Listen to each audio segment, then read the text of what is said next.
So when the number of classes are huge, precision matters. दो classes में it wasn't that significant.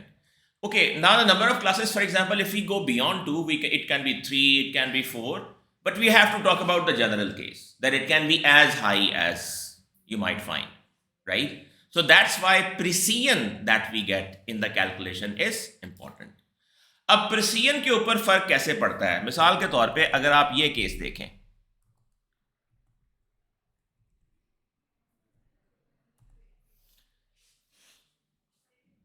Just for instance if you see कि अगर हम ये calculate करना चाहते हैं 2/10,000, right, this is a simple division. अगर आप इस सिंपल डिवीजन को परफॉर्म करें तो 2/10,000 का जवाब हमें मालूम है, it should be like 0.00002, right. अब जो फ्लोटिंग पॉइंट रिप्रेजेंटेशंस होती हैं कंप्यूटर में, आप शायद जानते होंगे कि आर्किटेक्चर में शायद आपने इस चीज को डिस्कस किया कि जो फ्लोटिंग पॉइंट रिप्रेजेंटेशन होती हैं वो अप्रोक्सीमेट होती हैं, वो एग्जैक्टली कैलकुलेट नहीं होती कंप्यूटर्स के अंदर, राइट. अच्छा, अब इन अ बेयर सेंस हम ये कह सकते हैं कि 2/10,000 का आंसर बहुत डिटर्मिनिस्टिक है, इसको 0.00002 ही होना है, राइट. अच्छा, अब ये देखिए जो नीचे आपको सेकंड ऑप्शन नजर आ रही है, वहां हमने यही कैलकुलेशन लिखी हुई है, एंड दैट इज 1 + 1/10,000 प्लस -1 - 1/10,000. अगर आप इनके एलसीएम लेके इनको एड अप करेंगे तो this will add up to 2/10,000. This is just another way of writing the same thing, right. अच्छा, अगर आप पाइथन के अंदर इसी चीज को इंप्लीमेंट करके देखें तो यू विल फिगर आउट कि इन दोनों की प्रिसीजन में फर्क होगा, राइट. फॉर एग्जाम्पल, अगर हम let me just like run it in a Jupyter notebook.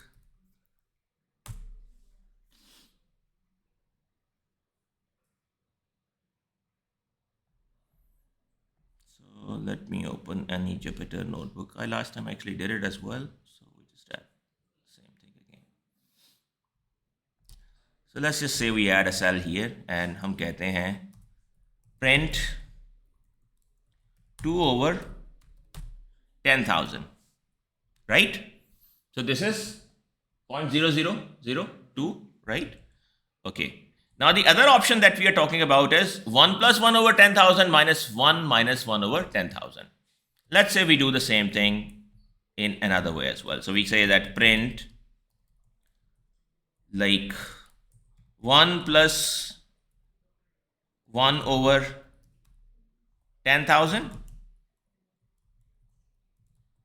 minus 1 - 1/10,000, right? Sorry. You see the difference in the precision, that it's the same calculation, लेकिन सिर्फ उन टर्म्स को रीअरेंज करके किसी और फॉर्मेट में करने से बेसिकली फर्क क्या है दोनों में. दूसरा जो एक्सप्रेशन है उसके अंदर कैलकुलेशंस ज्यादा इन्वॉल्व हो रही हैं, और जो ज्यादा कैलकुलेशंस हैं उसके अंदर प्रिसीजन का फर्क हमें नजर आ रहा है. अगर आप ये देखें तो ये फर्क बहुत छोटा है, like 0.0002 or 0.00019999999 something, right? It's a very small difference, but it is a difference. The level of precision in the second expression is much bigger than the first one. This is what happens when you do calculations like this. So let's go back to this term. So the point that we wanted to make is कि हमारे लिए multi class classification के अंदर numerical round of error significant होता है, right. और हम चाहते हैं कि हम जितनी ज्यादा प्रिसीजन अचीव कर सके हम वो अचीव करें, ताकि मल्टी क्लास क्लासिफिकेशंस के अंदर जो सेग्रीगेशन है हमारी क्लासेस की प्रोबेबिलिटी की, वो एज क्लियर एज पॉसिबल हम उसको अचीव कर सके. अब ये अचीव करने के लिए हम करते क्या हैं? इफ यू रिमेंबर, तो जब हम सिग्मॉइड एक्टिवेशन की बात कर रहे थे, जब मल्टी क्लास क्लासिफिकेशन होती है तो हम सिग्मॉइड इस्तेमाल करते हैं. तो जब हम सिग्मॉइड का इस्तेमाल कर रहे थे तो सिग्मॉइड के अंदर हमने ये कहा था, फॉर एग्जांपल, कि हमारी जो बाइनरी क्लासिफिकेशन है तो सिग्मॉइड, और अगर मल्टी क्लास क्लासिफिकेशन है तो सॉफ्ट मैक्स, राइट. अच्छा, फर्ज करें हम बाइनरी क्लासिफिकेशन में अगर ये काम करें तो हम आखिरी लेयर जो कि सिग्मॉइड है, मल्टी क्लास में सॉफ्ट मैक्स होगी, हम सिग्मॉइड की जगह लीनियर एक्टिवेशन इस्तेमाल करते हैं. अब ज़ाहिर लीनियर एक्टिवेशन हमें क्लासिफिकेशन का आंसर तो नहीं देगी, राइट? अच्छा, लेकिन हमें चाहिए क्लासिफिकेशन का जवाब। तो उसको अकोमोडेट करने के लिए हम क्या करते हैं कि हमने पहले लिखा था model dot compile and loss is equal to binary cross entropy. ठीक है, मॉडल को कंपाइल करते हुए हमने जो लॉस फंक्शन स्पेसिफाई किया था that was binary cross entropy. इस केस में हम क्या करेंगे, अब चूंकि हमने यहां सिग्मॉइड को यहां से खत्म कर दिया और यहां लीनियर ले आए हैं, हम यहां लिखेंगे loss is equal to binary cross entropy और उसके अंदर एक मजीद पैरामीटर स्पेसिफाई कर देंगे that is from logits is equal to true. इसका मतलब क्या है? इसका मतलब बेसिकली ये है, आपका जो लॉस कैलकुलेट होता था सिग्मॉइड के केस में, आप जो बाइनरी क्रॉस एंट्रोपी इस्तेमाल करते थे वो ये थी, आप जी कैलकुलेट करते थे which was simple linear regression, फिर आप उसे सिग्मॉइड से गुजारते थे और आप इसे कहते थे कि ये हमारी एक्टिवेशन वैल्यू है ए, फिर आप उसे लॉस फंक्शन के अंदर से यूं गुजारते थे minus Y log A minus Y log of 1 minus A, right? So यहां तक आपकी बाइनरी क्रॉस एंट्रोपी कैलकुलेटेड होती थी। अब आप ये कह रहे हैं कि नहीं, आप ऐसा मत करें कि ए को यहां पे कैलकुलेट कर लें, आप ऐसा करें कि यहां सिर्फ जी ही कैलकुलेट करें और यहां ए को इस्तेमाल करने की बजाय डायरेक्टली वो फॉर्मूला लिख दें जो ए को कैलकुलेट करने में इस्तेमाल होता है, which is 1/1 plus E raise to power minus G. यानी पहले वे एक कैलकुलेशन कर लें और फिर उस वैल्यू को आगे इस्तेमाल कर लें, ऐसा मत करें, बल्कि वो जो वैल्यू वहां कैलकुलेट होनी है उसको भी यहीं पे शामिल कर दें। उससे फायदा क्या होगा कि जो नंबर ऑफ टर्म्स जिनके साथ आपने प्ले करना है या जो एक्सप्रेशंस आपको कैलकुलेट करने हैं वो बढ़ जाएंगे और as a result of the more variations that you have you will be able to potentially increase more precise result in this. बिल्कुल वैसे ही जैसे हमने कहा था कि 2/10,000 करने की बजाय अगर हम यूं करें 1 + 1/10,000 minus 1/10,000, so you have given this expression bigger margin to achieve better precision. This is what we ultimately get as a result. करना हमें वही है, सिर्फ हमने उसको रीअरेंज कर लिया है, हमने एक ही एक्सप्रेशंस के अंदर ज्यादा कैलकुलेशंस को इंक्लूड कर दिया है ताकि हम लेवल ऑफ प्रिसीजन बेहतर अचीव कर सके। ये बाइनरी के केस में यानी सिग्मॉइड था। अगर आप मल्टी क्लास में हैं तो आप क्या करेंगे, सॉफ्ट मैक्स। आप सॉफ्ट मैक्स की जगह क्या लिख देंगे, लीनियर, और सॉफ्ट मैक्स के केस में आप जो फंक्शन लॉस फंक्शन इस्तेमाल करते थे that was sparse categorical cross entropy, और आप इसके अंदर आप क्या लिख देंगे, from logits is equal to true. यानी जो जी है, आप जी की एक्टिवेशन कैलकुलेट करने के बाद जो वैल्यू आ रही है उसको लॉस फंक्शन में देने की बजाय जी की वैल्यू डायरेक्टली लॉस फंक्शन में दे दें और लॉजेट जो आपने कैलकुलेट करना है फाइनल वहां पे एक्टिवेशन कैलकुलेटर वो भी वहीं पे करें, so that you can achieve more precision, right? That's the only thing that this particular flavor brings. और हमारे लिए खास तौर पे मल्टी क्लास क्लासिफिकेशन के केस में ये लेवल ऑफ प्रिसीजन अहमियत रखता है, राइट? ओके, सो अब आपका मॉडल जो है उसके अंदर तब्दीली क्या आएगी, यहां लीनियर यानी final layer, if it is like binary cross entropy और स्पार्स कैटेगोरिकल क्रॉस एंट्रोपी, आप यहां पे लीनियर ले आएंगे और जो लॉस फंक्शन है उसके अंदर आप from logits is equal to true लिख देंगे, और अब आप जब मॉडल डॉट फिट कॉल करेंगे तो उसके बाद आप लॉजेट्स अलग यूं कैलकुलेट करेंगे, you will say that model is given this input, और आपको यहां लॉजेट्स की वैल्यूज मिलेंगी सिर्फ, you will get them separately, और फिर आप इन लॉजेट्स को यानी जो जी की वैल्यूज आपने कैलकुलेट की हैं उनको हम यहां लॉजेट्स कह रहे हैं, उन लॉजेट्स को फिर सॉफ्ट मैक्स से अलग से गुजारेंगे। पहले आप यहां सॉफ्ट मैक्स लिखते थे और भूल जाते थे, everything was done for you. In this case code थोड़ा सा लेस रीडेबल हो गया, राइट? यहां लीनियर किया, यहां लॉजेट्स लिए, यहां पे फिर सॉफ्ट मैक्स अलग से अप्लाई किया, right? So yes, we have compromised on the readability of the code a bit, but that is for a better purpose, and the purpose is to be able to achieve more precision in the calculation, right? Precision is a little different thing, accuracy is a little different thing, you know, right?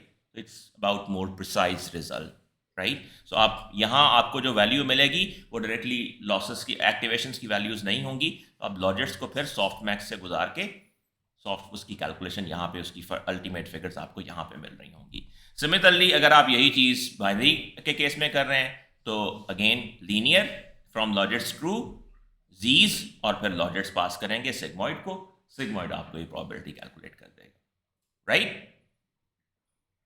Any questions? NN, TF is TensorFlow, NN is like neural network in that. Well, like we'll take a walkthrough of the whole. Like we'll take the example of most likely. I was last time figuring it out. To most likely, I guess, Amnest के data set को ही ले लेंगे, which has like digits, handwritten digits. So हम एक Jupyter notebook के अंदर sequentially एक पूरा task implement करके उसका एक walkthrough ले लेंगे. That will get you like a little more familiar with the library names that we use, and also the way we load the data, the way we process the data, the way we do the prepare the model, the way we do the prediction. So we'll just have a demo of the complete code on a given situation. Ji.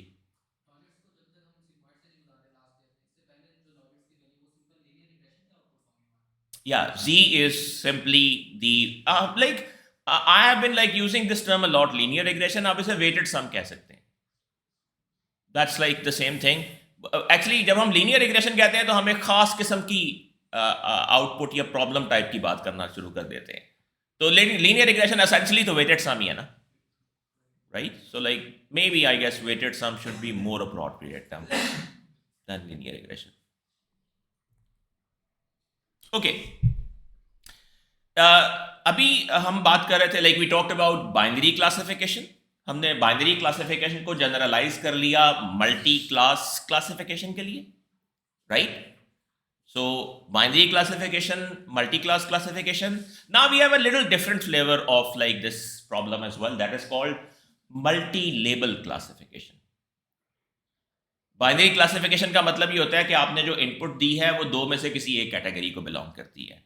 Multi class classification का मतलब ये होता है कि आपने जो input दी है वो दो से ज्यादा कैटेगरीज में से किसी एक में बिलोंग करती है, और वो नंबर ऑफ कैटेगरीज कितनी है that can vary, 2, 3, 4, 8, 10, 100, as many as you like, right? Multi label classification के अंदर बुनियादी तौर पे आपके पास एक ही इनपुट के अंदर मल्टीपल क्लासेस एग्जिस्ट कर सकती हैं. मिसाल के तौर पे यहां जो आपको सिचुएशन नजर आ रही है, यू हैव 3 इमेजेस. तीनों इमेजेस के अंदर फर्ज करें कि 3 डिफरेंट ऑब्जेक्ट्स हम आइडेंटिफाई करना चाहते हैं. फॉर एग्जांपल हम कहते हैं is there a car, is there a bus, is there a pedestrian, एक ही इमेज के अंदर. इसका मतलब है कि एक ही इमेज के साथ मल्टीपल लेबल्स एसोसिएट हो सकते हैं. अब अगर आप यहां देखें, it has a car, yes. It has a bus, no. It has pedestrians, yes. इसको देखें, it has a car, no. It has a bus, no. It has pedestrians, yes. It has a bus, car, yes. It has a bus, yes. It has pedestrian, ओ पीछे एक छुपा हुआ है वैसे, but no, right? The way we see, हमने data को जैसे लेबल किया हुआ है, right? So there is a difference between these two problems. One is called multi-class classification and the other one is called multi-label classification. इन दोनों problems में फर्क क्या है कि मल्टी क्लास में एक इमेज एक ही क्लास के साथ एफिलिएट होगा, और मल्टी लेबल में एक ही इमेज के अंदर मल्टीपल क्लासेस हो सकती हैं, जिनके बारे में हमें फैसला करना है कि कौन कौन सी प्रेजेंट है और कौन कौन सी प्रेजेंट नहीं है. अब अगर हमें मल्टी लेबल क्लासिफिकेशन प्रॉब्लम के साथ डील करना है तो इसके लिए हम न्यूरल नेटवर्क को कैसे इंप्लीमेंट करेंगे? एक तरीका यह है कि 3 लेबल्स हैं तो 3 अलग न्यूरल नेटवर्क ट्रेन कर लें, तीनों को सेम इनपुट दे दें.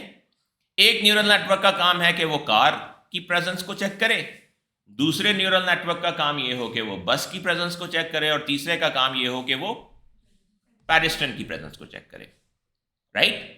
This is one possible way of implementing multi-label classification problem, right?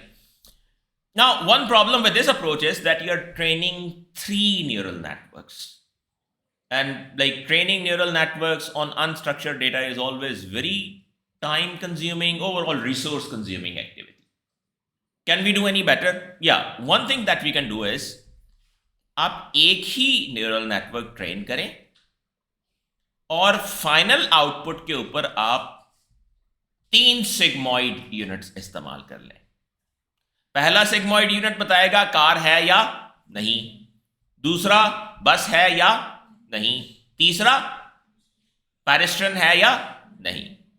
फायदा क्या हुआ? You have trained one neural network and you are able to achieve what you wanted to achieve. Now the difference here is multi class और multi label को अगर आप compare करें तो multi class में आपकी जो आउटपुट लेयर होती है वो सॉफ्ट मैक्स होती है, सिग्मॉइड नहीं होती, क्योंकि जितनी भी क्लासेस हैं उनमें से कोई एक क्लास प्रोडिक्ट होगी एक इमेज के ऊपर, कोई एक इमेज जो भी होगा वो किसी एक क्लास को बिलोंग करता होगा।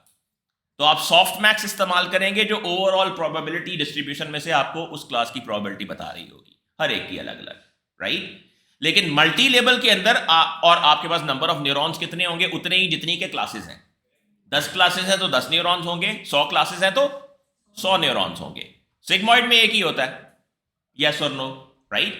लेकिन सॉफ्ट मैक्स में जितनी पॉसिबल क्लासेस हैं प्रॉब्लम में उतने ही आउटपुट लेयर पे न्यूरॉन्स होते हैं।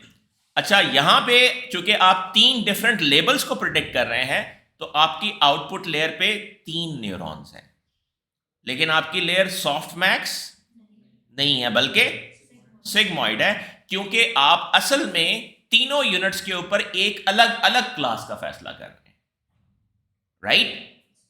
सो I hope the difference is clear to you. Using one sigmoid for a binary classification, binary classification के केस में हमेशा एक न्यूरॉन होगा आउटपुट लेयर पे। मल्टी क्लास क्लासिफिकेशन में आपके पास उतने न्यूरॉन्स होंगे जितनी के क्लासेस हैं, राइट।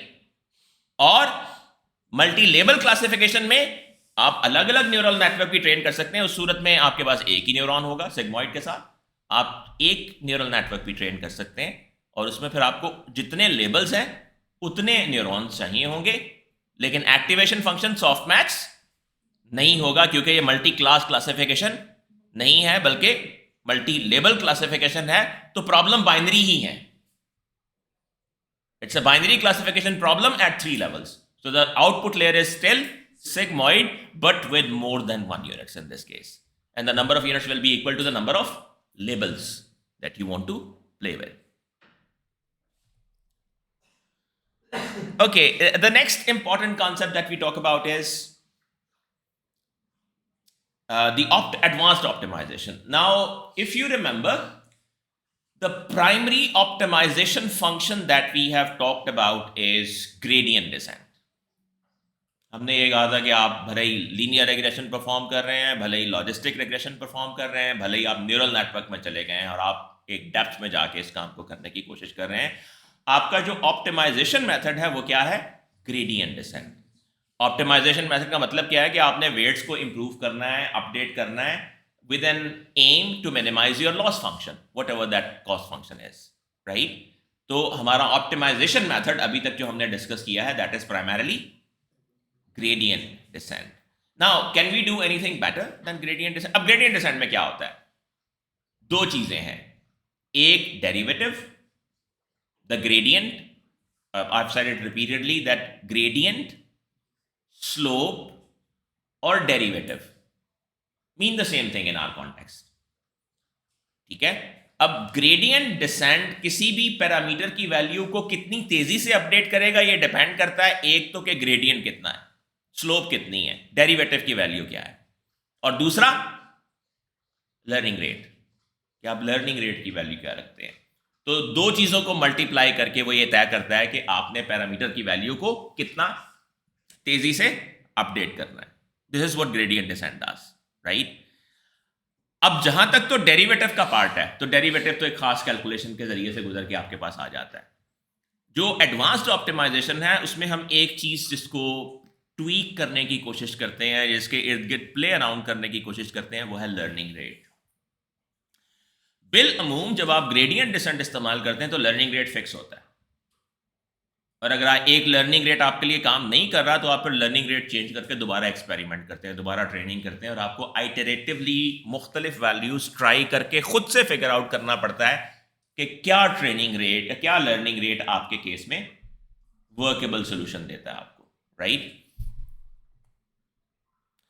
अब यहाँ एक इंट्यूशन ये है जिस बेसिस के ऊपर हम फॉर एग्जांपल ऑप्टिमाइजेशन को थोड़ा बेहतर करना चाहते हैं, वो ये है कि फ़र्ज़ करें आपका जो लॉस फंक्शन है उसमें जो स्टेप्स आइटरेटिवली जो वेट अपडेट्स हो रही हैं, फ़र्ज़ करें वो एक ही सिमत में जा रही हैं. Like just for instance it started here, then it is going here here here, just for example के ये एक ही डायरेक्शन में वेट अपडेट्स होती जा रही हैं. ठीक है, अगर हमारी वेट अपडेट्स एक ही सिमत में जा रही हैं, आहिस्ता आहिस्ता आहिस्ता कम होती जा रही हैं फॉर एग्जांपल, इसका मतलब ये है कि हम ठीक सिमत में जा रहे हैं, कोई हैपहैज़र्ड चीज़ नहीं हो रही. तो क्यों ना लर्निंग रेट थोड़ा सा बढ़ा लिया जाए ताकि आप थोड़े बड़े कदम ले लें और सेंटर जहां मिनिमम है उस तक जल्दी पहुंच जाए. राइट. ऑन द कॉन्ट्ररी, अगर आपका ग्रेडियंट डिसेंट वेवर्ड स्टेप्स ले रहा है like this, just to indicate कि वो वेवर्ड स्टेप्स ले रहा है लाइक दिस, राइट, तो यहां हमें काइंड ऑफ ये इंडिकेशन मिल रही है कि शायद हमें लर्निंग रेट को थोड़ा कम करना चाहिए. Right. So depending on the way weights are being updated by gradient descent, we can have a feeling of increasing the learning rate or decreasing the learning rate. But stochastic gradient descent जो हमारा default optimization method होता है deep learning के अंदर, उसमें ये इजाज़त नहीं होती कि आप रन टाइम पे लर्निंग रेट को चेंज कर लें. आपको अगर लर्निंग रेट चेंज करना है तो आप एक ऑनगोइंग एल्गोरिदम को की वर्किंग को रोकेंगे, लर्निंग रेट दोबारा कन्फिगर करेंगे और दोबारा ये काम शुरू करेंगे.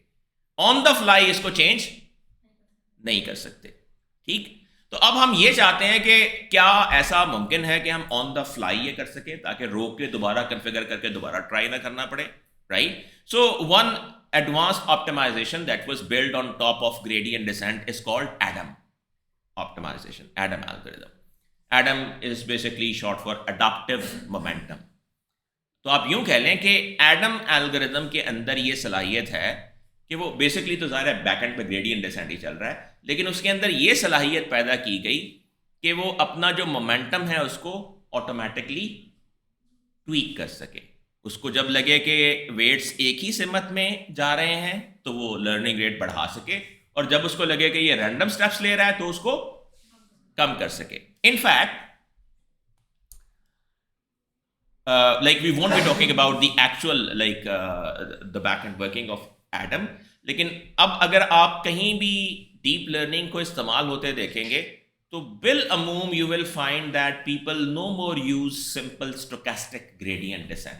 जो आम ग्रेडियंट डिसेंट है उसको हम आमतौर पर स्टोकेस्टिक ग्रेडियंट डिसेंट कहते हैं. Right. People prefer to use ADAM as an optimizer. Now ADAM at the back end is still using gradient descent but with adaptive momentum, with dynamic capability of reconfiguring its learning rate according to the situation. What actually ADAM does is ADAM एक learning rate के साथ शुरू ही नहीं करता. It basically ये देखता है कि सिस्टम में कितने पैरामीटर्स हैं जिसको इसको अपडेट करना है. अब वो पैरामीटर्स 2, 4, 5, 8, 10, 100, 50, 1000, 2000, 5000 भी हो सकते हैं. Right. Depending on the data that you have, it can have lots of parameters to play around. So जितने भी W's हैं, जितने भी B's हैं, what it does is ये सबके learning rate को अलग अलग रखता है. So W1 का learning rate अपनी जगह है, हो सकता है वो सेम हो, लेकिन सबके learning rate को अलग अलग कन्फिगर किया जा सकता है. So अब मिसाल के तौर पे इसका मतलब क्या है? अगर हम देखते हैं कि W1 की वैल्यू मुसलसल कम हो रही है और लर्निंग और उससे कॉस्ट फंक्शन इंप्रूव हो रहा है, इसका मतलब यह है कि W1 के लर्निंग रेट को बढ़ाया जा सकता है. राइट. और उसकी ऑन द कॉन्ट्ररी अगर हम ये देखें कि W10 के लर्निंग रेट W10 के साथ ये हो रहा है कि जो कॉस्ट फंक्शन है उसके साथ रिलेशनशिप लीनियर नहीं है. कभी उसको बढ़ाने से वो बढ़ जाता है, कभी उसको बढ़ाने से वो घट जाता है. राइट. इसका मतलब क्या है कि हम W10 के लर्निंग रेट को कम करना चाहेंगे, हम छोटा स्टेप लेना चाहेंगे. राइट. सो ADAM बेसिकली तमाम पैरामीटर्स के लिए यूनिक लर्निंग रेट्स की वैल्यूज इस्तेमाल कर सकता है, और जिस तरीके से कोई एक पैरामीटर कॉस्ट फंक्शन के साथ रिलेट करता उसको नजर आता है, उसके मुताबिक वो उसके लर्निंग रेट को फास्ट या स्लो मोड के अंदर ले जाता है. It has like lots of implementation details at the back end that we are not talking about it, but just to like give you a little insight what ADAM brings on top of stochastic gradient descent. And that is why in most of the situations, most of the people who are implementing deep learning prefer to use ADAM as an optimizer rather than using the default stochastic gradient descent as an optimization algorithm. So for example, here we will see, okay, W and cost functions are pretty linearly working together. It will increase the learning rate. And in this case, it sees, no, they are not working linearly together. It will tend to decrease the learning rate for that parameter. And how can you implement it in TensorFlow? So आप simply एक चीज और कर देते हैं at model.compile के अंदर. Model.compile के अंदर आप पहले सिर्फ loss function specify कर रहे थे. So you were saying, okay, model.compile, loss is equal to tf.keras.losses. Sparse categorical cross entropy, अगर मल्टी क्लास क्लासिफिकेशन है. अगर बाइनरी क्लास क्लासिफिकेशन है तो बाइनरी क्रॉस एंट्रोपी. अगर रिग्रेशन है तो mean squared error, right? In addition to specifying the loss function while you are compiling the model, you now also tell that what is the optimizer that you are going to use. इससे पहले हम optimiser नहीं बता रहे थे. अगर हम optimiser नहीं बता दें तो बाय डिफॉल्ट ग्रेडियंट डिसेंट ही इस्तेमाल होता है. लेकिन अगर आप चाहते हैं कि नहीं, आप कोई और ऑप्टिमाइजर इस्तेमाल करना चाहते हैं, you want to use ADAM, so you will say that tf.keras.optimizers.ADAM and you also give it an initial value of learning rate. So आप इसे एक initial value of learning rate input के तौर पे देते हैं. However, it will begin with this learning rate. However, it has this capability to dynamically adjust the learning rates for all parameters as it finds appropriate. The rest of the things are the same. And one last thing in this context is additional layer types. अभी तक जी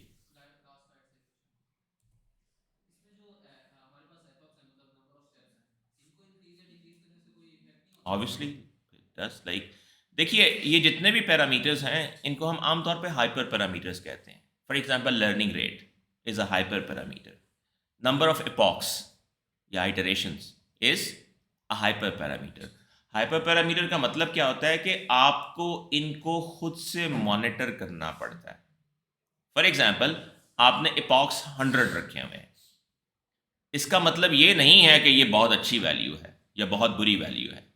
इसका मतलब ये है कि आपने 100 रखे हैं और आप देखना चाहते हैं कि 100 आइटरेशंस में ये क्या करता है. अब ये अच्छा करेगा या नहीं करेगा, ये मल्टीपल चीजों पर डिपेंड करता है. वो कौन कौन सी चीजें हैं? मिसाल के तौर पे, यूजली हमने लास्ट टाइम ये बात की थी कि हम ये कैसे आइडेंटिफाई करते हैं कि हमारा ग्रेडियंट डिसेंट ठीक सिमत में जा रहा है या नहीं. तो हमने कहा था कि हम उसके लर्निंग कर्व को देखते हैं. ठीक है. तो अब आपने अगर 100 एपॉक्स के लिए चलाया तो आपको लगा कि 30 एपॉक्स के बाद इसकी एक्यूरेसी में कोई इंप्रूवमेंट नहीं आई. इसका मतलब क्या है? कि यू ओवरडिड इट. अच्छा, आपने देखा कि नहीं, 100 एपॉक्स तक इसमें मुसलसल इंप्रूवमेंट आ रही है. You might rerun it with epochs set to maybe 200. Right? So depending on the problem and situation, different number of epochs can give you different kind of results. And how would you identify the right kind of epochs? Experimentally. ये भी empirical choice है. So learning rate, number of epochs, and there are so many other things. Even कितनी layers होनी चाहिए, हर layer पे कितने neurons होनी चाहिए, 2 लर्निंग रेट क्या होना चाहिए, 3 एपॉक्स कितने होने चाहिए, 4. कम से कम ये 4 चीजें सिंपल हाइपर पैरामीटर्स हैं जिनको आपको देखना है खुद से. फॉर एग्जाम्पल, अगर आप नंबर ऑफ न्यूरॉन्स ज्यादा रख रहे हैं और नंबर ऑफ लेयर्स ज्यादा रख रहे हैं, इसका मतलब ये है कि आप अपने एल्गोरिथम को ये सलाहियत दे रहे हैं कि वो ज्यादा कैलकुलेशन, ब्रॉड कैलकुलेशंस कर सके, ज्यादा चीजें चेक कर सके. Apparently it might be a good thing to do. Conversely, ये टाइम भी उतना ज्यादा लेगा. Additionally, इसकी वजह से ओवरफिटिंग भी हो सकती है. Right? So machine learning, like where we say that it's science, it's a piece of art as well. So as you like grow in experience, as you play with more problems, you develop better intuitions into how, what, for example, again I would say कि जब sigmoid के बजाय हमने कहा कि हम रेलू को इस्तेमाल करेंगे हिडन लेयर्स के ऊपर, ठीक है, किस लिए कि हम नॉन लीनियरिटी चाहते हैं. अगर हम लीनियर एक्टिवेशन इस्तेमाल करते जाएं तो फिर तो ये लीनियर रिग्रेशन की तरफ ही रिड्यूस हो जाएगा, ठीक है. लेकिन अगर आप देखें कि लीनियर एक्टिवेशन और रेलू में फर्क क्या है, तो सिर्फ नेगेटिव को वो जीरो कर देता है. सो बाय द फर्स्ट लुक ऐसा नहीं लगता कि ये बहुत अच्छी नॉन लीनियरिटी लेके आएगा, लेकिन तजर्बाती तौर पे ये साबित हुआ कि no, it does great, right. So these are the things that you need to play with yourself to see how it works. Import जैसे हमने पहले किया था ये डेंस को और बाकी जो ऊपर से लाइब्रेरीज थी, इधर इसने हर जगह पर अलग अलग रखी हुई है, क्यों किया? ऊपर भी कर सकता है, यानी सिर्फ डेंस लिखकर भी करवा सकता Just for the sake of like complete information that basically dense is coming from layers, हमने यहाँ import statements तो नहीं लिखी हुई, right? So it's saying that you are giving it explicit reference. अगर आप import नहीं करते तो आपको tf dot TensorFlow किया हुआ है तो आप tf dot keras dot layers, right? So see, it's something when we will like actually take a walkthrough of the code, you will have maybe better reference. लेकिन generally देखिए जब आप libraries import करते हैं तो आपके पास multiple तरीके हैं ना जिस तरीके से आप libraries को import करते हैं. एक होता है from this library import star, सब कुछ import कर लें. उस सूरत में import सब कुछ हो जाएगा लेकिन नाम आपको explicit लेने पड़ेंगे उसके, ठीक है. एक होता है कि आप कह देते हैं कि जनाब like from this import this, from this import this, from this import this, आप उनके नाम एक्सप्लिसिट कर देते हैं. उस सूरत में नीचे जो आप नाम लिखते हैं वो शॉर्टर हो जाते हैं, right. So it's the way कि आप उन इंपोर्ट स्टेटमेंट्स को कैसे हैंडल कर रहे हैं या कैसे लिख रहे हैं. Okay, now we talk about additional layer types. अभी तक हमने जो लेयर टाइप इस्तेमाल की है वो है dense. So far we have talked about one type of layers, that is dense layer. Dense layer basically क्या होती है? We say that everything is connected to everything else. हर चीज दूसरी चीज से connected है, preceding and succeeding दोनों की तरफ, right? Dense layer is a pretty expensive layer. मसलन मेरे पास 3 इनपुट्स हैं और 10 न्यूरॉन्स हैं, वो तीनों इनपुट्स 10 के 10 न्यूरॉन्स के पास जा रही हैं, right? Like, should I really go with that hectic kind of computation or not? This is the question that I need to resolve.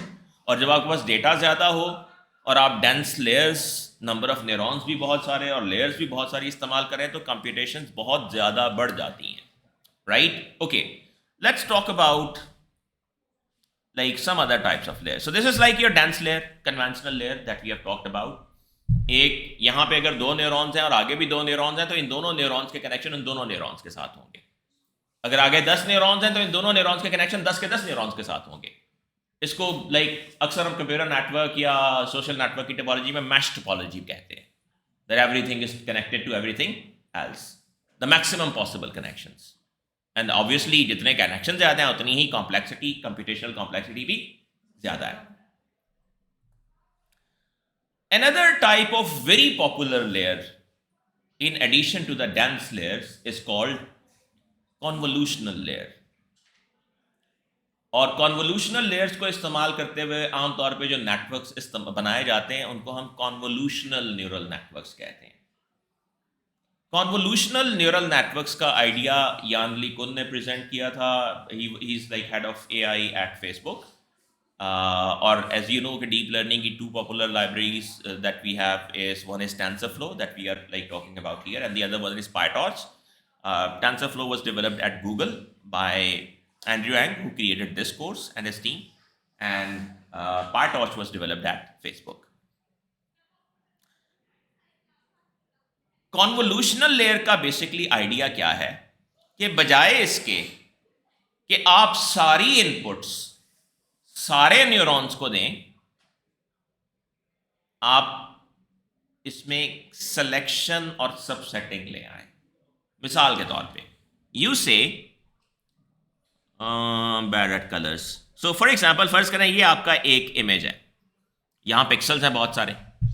फर्ज करेंगे 8 by 8 का एक इमेज है. इसका मतलब है नंबर ऑफ पिक्सल्स कितने हैं? 64. 8 by 8 mean 64. So you have 64 pixel values. अगर आप डेंस लेयर इस्तेमाल कर रहे हैं और आपके पास जो पहली लेयर है उसके अंदर 10 न्यूरॉन्स हैं या 20 न्यूरॉन्स हैं, तो 64 की 64 वैल्यूज 20 के 20 न्यूरॉन्स को जा रही होंगी, right? That's what will happen in a dense layer.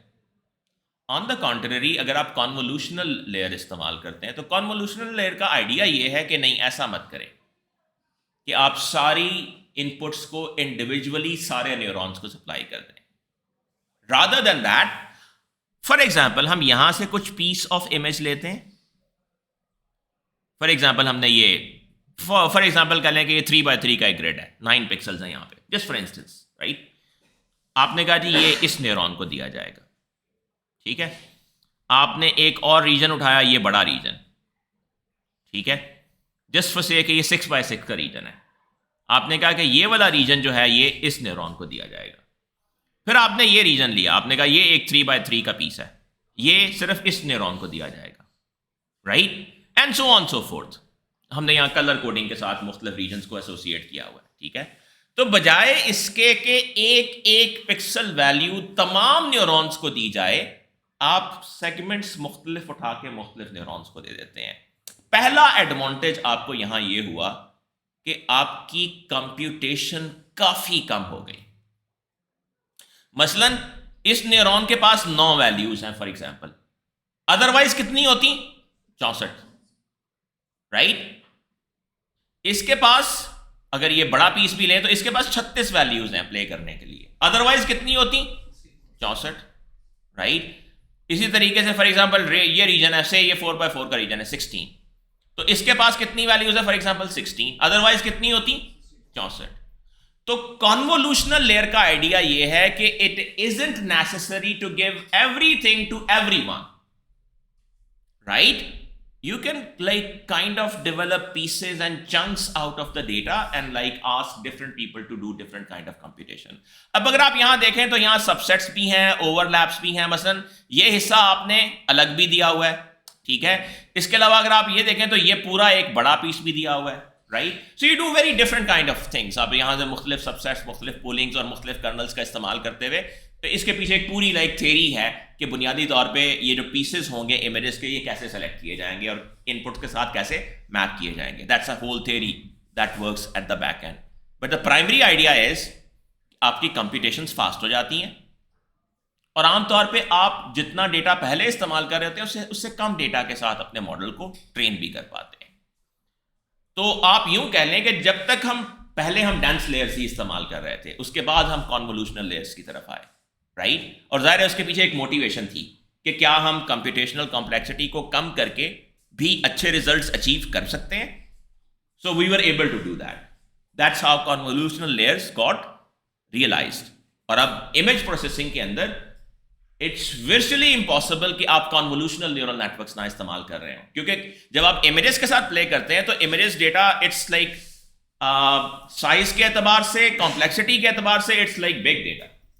Numeric data is very small compare to images. अब आप एक इमेज अगर आप लें, आपका एक कैमरा 50 मेगापिक्सल्स का है, राइट? सो दैट मीन्स कि वो एक स्क्वायर इंच के अंदर, अगर आपका एक इमेज आप लेते हैं तो उसके एक स्क्वायर इंच के अंदर सिर्फ 50 मेगापिक्सल्स हैं। That means 50 million pixels, 50 million values. So images are very rich now, so you have to be very careful. First आप ज़ाहिर है उनको लॉसलेस डीकम्प्रेशन भी करते हैं, उनकी कंप्रेशन भी करते हैं ताकि इमेजेस छोटे हो जाएं, right? You can't really play with 20 MB का या 30 MB का एक इमेज आप कॉन्वोल्यूशनल न्यूरल नेटवर्क को देके प्रोसेसिंग नहीं कर सकते। You need to like have a check on the size as well, and then lots of images, lots of data. So you have to have this kind of tendency to develop some kind of smartness in the processing of the data. So convolutional layer is the other most popular type of layer in neural networks, and the advantage is very obvious that we are talking about here, right? So basically the idea is, for example, this is an EKG signal. इसको हम like ECG भी कहते हैं, electrocardiogram or something like that.